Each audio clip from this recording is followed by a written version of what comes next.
الله الرحمن الرحيم اعوذ باللہ السمیع العلیم من الشیطان الرجیم بسم اللہ الرحمن الرحیم الحمد للہ والصلاة علی اہلہا۔ عزیز طلبہ السلام علیکم ورحمۃ اللہ وبرکاتہ۔ شرح المدوم کتاب حج درس نمبر 288 میں احرام میں شکار کرنے کی حرمت پر گفتگو ہوگی۔ احرام کے محرمات میں سے شکار کے حرام ہونے کو بیان کیا جائے گا۔ خشکی پر رہنے والے حیوانات کا شکار حرام ہونے کا بیان آنے والا ہے۔ متعلقہ مسائل اور فروعات بھی ذکر ہوں گے۔ فقہی نظریات اور آراء کا جائزہ لیا جائے گا۔ متعلقہ روایات اور احادیث بھی بیان ہوں گی۔ عبارت کی تشریح اور تطبیق بھی پیش کی جائے گی۔ احرام باندھ لینے کے بعد کچھ چیزیں حرام ہو جاتی ہیں، ان کی تعداد 30 تک بیان کی گئی ہے۔ ان میں سے پہلا حرام شکار کرنا حیوان کا جو خشکی پر رہنے والے ہیں۔ اس کا کلیہ قاعدہ یہ ہے کہ جو حلال گوشت حیوان ذاتاً فراری ہے، وحشی ہے اور امتناع کرنے والا ہے، اگرچہ وہ اہلی ہو چکا ہو، اس کو گھر میں پالنے کی عادت ہو گئی ہو، تو اس کا شکار کرنا محرم کے لیے حرام ہوتا ہے۔ اس لحاظ سے شکار کرنا ان جانوروں کا جیسے بکری ہے، گائے ہے، اونٹ ہے اور گھوڑا ہے، اگرچہ یہ وحشی ہوں اور فراری ہوں تو حرام نہیں ہوگا محرم کے لیے، کیونکہ یہ ذاتاً اہلی شمار ہوتے ہیں، وحشی اور جنگلی شمار نہیں ہوتے۔ اور حرام گوشت حیوانات میں سے چاہے وہ پرندے ہوں، چاہے وہ چرنے والے ہوں، ان حیوانات کا شکار حرام ہوتا ہے۔ لومڑ، خرگوش، سوس مار، چوہا، جبکہ کچھ حرام گوشت جانور اور حیوانات ہیں جیسے کہ بجو ہے، چیتا ہے، شکرا ہے اور اس قسم کے جو حیوانات ہیں نقصان دینے والے، تو ان کا شکار کرنا حرام نہیں ہے۔ اور اسی طرح چوہے اور سانپ اور اس طرح کے حشرات زمینی جو نقصان پہنچانے والے ہیں، ان کا شکار کرنا بھی حرام نہیں ہے۔ عبارت دیکھتے ہیں، فرمایا وَأَمَّا الطُّرُوقُ الْمُحَرَّمَةُ فَثَلَاثُونَ صید البر وضابطه الحیوان المحلل الممتنع بالأصالة۔ احرام کی حالت میں 30 چیزیں حرام ہوتی ہیں، ان کا ترک کرنا لازمی ہے، اگر ان کا ارتکاب کیا جائے تو کار حرام ہے۔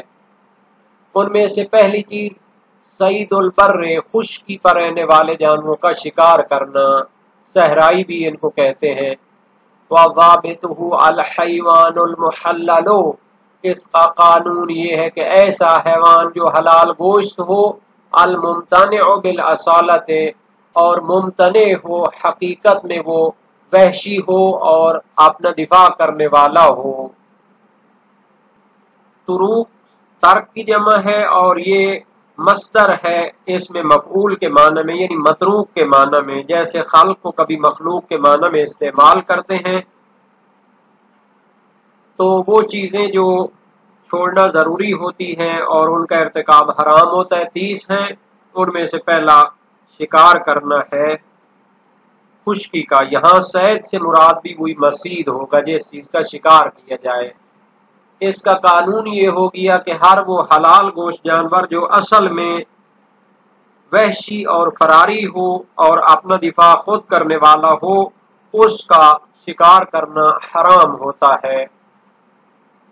وَمِنَ الْمُحَرَّمِ الثَّعْلَبُ وَالْأَرْنَبُ وَالضَّبُّ وَالْيَرْبُوعُ وَالْقُنْفُذُ وَالْقُمَّلُ وَالزُّنْبُورُ وَالْعَضَاتُ فَلَا يَحْرُمُ قَتْلُ الْأَنْعَامِ وَإِنْ تَوَحَّشَتْ وَلَا صَيْدُ الضَّبُعِ وَالنَّمِرِ وَالصَّقْرِ وَشِبْهِهَا مِنْ حَيْوَانِ الْبَرِّ وَلَا الْفَأْرَةِ وَالْحَيَّةِ وَنَحْوِهِمَا۔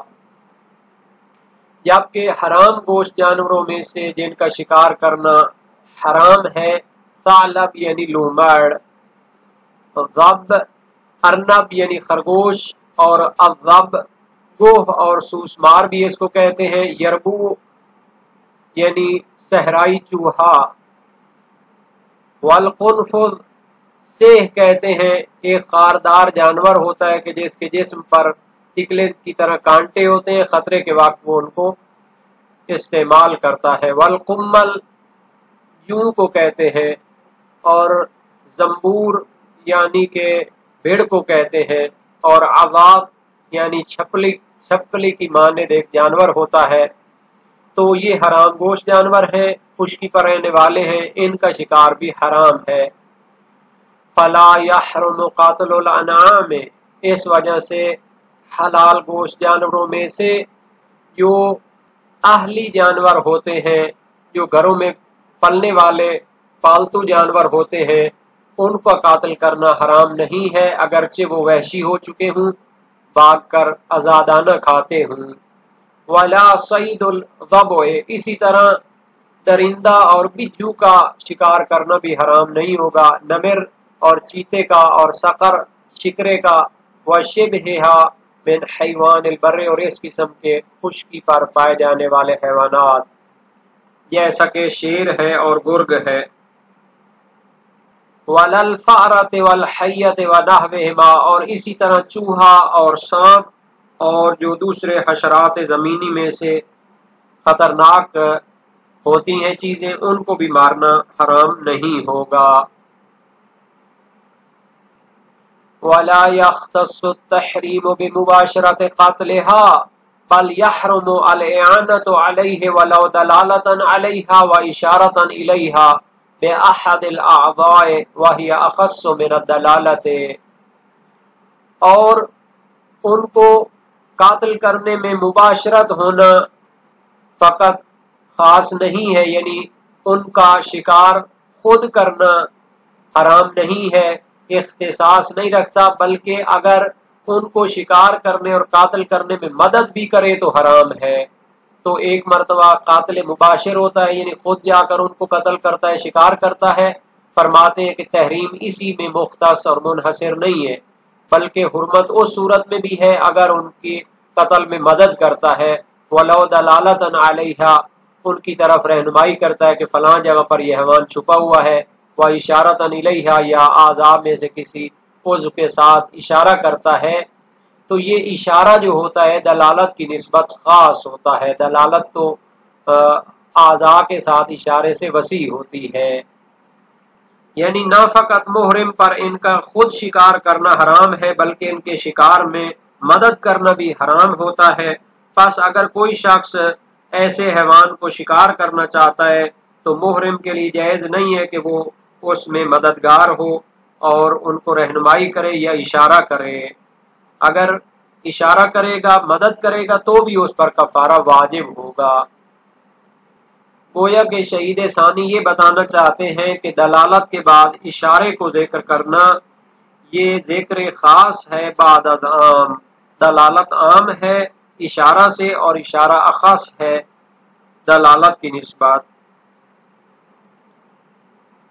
اشارہ تو اعضاء کے ساتھ ہوتا ہے، جبکہ دلالت اور رہنمائی بعض اوقات اعضاء کے ساتھ ہوتی ہے، بعض اوقات لکھ کر یا بول کر ہوتی ہے۔ تو منطقی اصطلاح میں دلالت اور اشارہ میں عموم و خصوص مطلق کی نسبت ہے، یہاں پر اشارہ صدق کرتا ہے، دلالت بھی صدق کرتی ہے، اور لیکن ایسا نہیں ہے کہ جہاں پر دلالت صدق کرے وہاں پر اشارہ بھی صدق کرے، چونکہ وہ عام مطلق ہے۔ احرام کی حالت میں محرم پر حرام ہے شکار کرنا اور انگیزہ دلانا، رہنمائی کرنا اور حیوانات کو روک کر رکھنا اور ان کو ذبح کرنا یا کھانا اس سے، چاہے محرم نے اس کو شکار کیا ہو یا کسی بغیر احرام والے نے اس کو شکار کیا ہو۔ جناب سید المدارک مدارک الاحکام فی شرح شرائع الاسلام میں فرماتے ہیں اس حکم پر تمام فقہائے شیعہ کا اجماع ہے، اور آیت قرآنی اس پر دلالت کرتی ہے، یا ایھا الذین آمنوا لا تقتلوا الصید وانتم حرم، سورہ مائدہ آیت 95، یعنی احرام کی حالت میں شکار کو قتل نہ کرو۔ نیز فرمایا وحرم علیکم صید البر ما دمتم حرما، احرام کی حالت میں خشکی کے شکار تم پر حرام ہیں۔ یہ دونوں دلالت کرتی ہیں کہ کھانا بھی حرام ہے اور شکار کرنا بھی حرام ہے۔ روایات بھی دلالت کرتی ہیں، صحیح حلبی ہے امام صادق علیہ السلام سے، لا تستحلن شیئا من الصید وانت حرام ولا انت حلال فی الحرم ولا تدل علیہ محلا ولا محرما فیصطادہ ولا تشر الیہ فیستحل من عدلک فإن فی الفداء لمن تعمدہ، یعنی کہ شکار حلال نہیں ہے تمہارے لیے جب تم احرام کی حالت میں ہو یا حرم میں بغیر احرام کے بھی ہو، تب بھی شکار حلال نہیں ہے، اور نہ ہی کسی کو اس کی رہنمائی کرو، چاہے وہ احرام کی حالت میں ہو یا بغیر احرام کے ہو، کہ وہ اس کو شکار کر لے، اور نہ ہی اس کی طرف اشارہ کرو کہ تیری وجہ سے اس کو پکڑا جائے۔ اگر ایسا کرو گے تو پھر اس پر فدیہ اور کفارہ ہوگا۔ وسائل الشیعہ باب 17 ابواب کفارات الصید میں ہے، حدیث اول صحیح معاویہ بن عمار جلیل القدر ثقہ راوی ہیں، امام صادق علیہ السلام سے روایت کی، لا تأکل من الصید وانت حرام وان کان اصابہ محل، یعنی احرام کی حالت میں شکار سے نہ کھاؤ اگرچہ کہ اسے بغیر احرام والے نے پکڑا ہو۔ وسائل الشیعہ باب دوم ابواب الاحرام حدیث سوم ہے۔ حلبی کی ایک دوسری روایت ہے امام صادق علیہ السلام سے، عن لحوم الوحش تہدى للرجل وهو محرم ولم يعلم بصيده ولم يأمر به أيأكله قال لا، وحشی شکار کا گوشت احرام والے کو پیش کیا جاتا ہے، اس نے اس کا بیان بھی نہیں کیا اور اس کا حکم بھی نہیں کیا، کیا اس سے کھا سکتا ہے؟ فرمایا نہیں۔ اور جہاں تک شکار کی طرف دلالت کرنی ہے، رہنمائی کرنی ہے، اس کو پکڑ کر رکھنا ہے یا بند کرنا ہے یا اس کے لیے انگیزہ دلانا ہے، تو اس کے حرام ہونے کے لیے حلبی کی پہلی صحیح دلالت کرتی ہے، جیسا کہ اس کا صریح یہ ہے کہ دلالت اور رہنمائی کرنا بھی جائز نہیں ہے، چاہے بغیر احرام والے کے ہو یا احرام والے کو ہو۔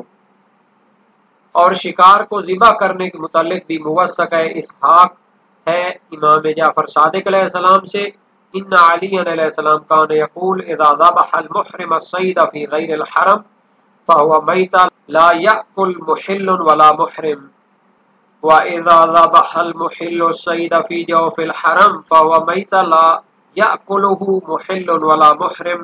وسائل الشیعہ باب دہم ابواب طرق احرام حدیث پنجم ہے۔ امام امیر المومنین علی ابن ابی طالب علیہ السلام فرمایا کرتے تھے، جب احرام باندھا ہوا شخص غیر حرم میں شکار کو ذبح کرے تو وہ مردار ہے، نہ اس کو احرام والا کوئی کھا سکتا ہے، نہ ہی بغیر احرام والا کوئی کھا سکتا ہے۔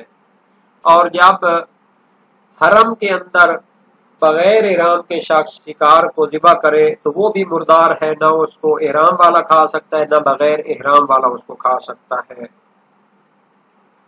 خشکی کے شکار سے مراد صید و کل حیوان ممتنع بالاصالہ ہے۔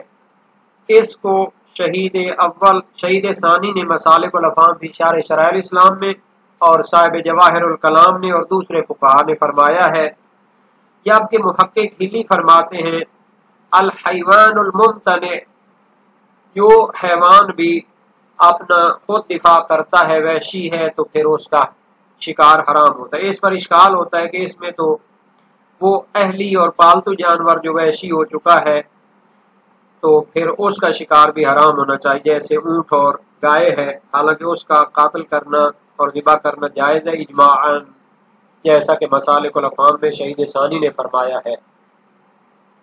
اور اس سے خارج ہو جاتا ہے وہ حیوان بری اور خشکی کا حیوان کہ جو مانوس ہو چکا ہے، پالتو ہو چکا ہے، حالانکہ وہ وحشی تھا، جیسے ہرن ہوتا ہے، حالانکہ اس کو قتل کرنا جائز نہیں ہوتا۔ اکثر فقہائے شیعہ کا ماننا یہ ہے کہ حیوان ممتنع حلال گوشت کو شکار کرنا حرام ہوتا ہے۔ اس پر اعتراض ہے کہ غیر معقول اور حرام گوشت کا قاتل کرنا حرام نہیں ہے، سوائے لومڑ کے اور خرگوش کے اور سوس مار کے اور کوہ کے اور سہ کے اور زنبور یعنی کہ بھیڑ کے۔ اور ابو صلاح حلوی سے منقول ہے کہ انہوں نے تمام حیوانات کو قتل کرنا، شکار کرنا حرام قرار دیا ہے جب تک اس سے خوف اور خطرہ نہ ہو، یا وہ سانپ یا بچھو یا چوہا ہو۔ اور تعریف میں اختلاف مسبب ہے، یعنی پیدا ہوا ہے کہ جب کوئی چیز قتل کرے تو آیا اس پر کفارہ ہے یا نہیں۔ تو جس کے قتل کرنے میں کفارہ ہے تو وہ صید البر خشکی کے شکار میں داخل ہے، اور جس پر کفارہ نہیں ہے تو وہ اس میں داخل نہیں ہے۔ اس کی تفصیل پھر کفارات میں بھی آئے گی، شکار کے احکام کی تفصیل میں بھی آئے گی۔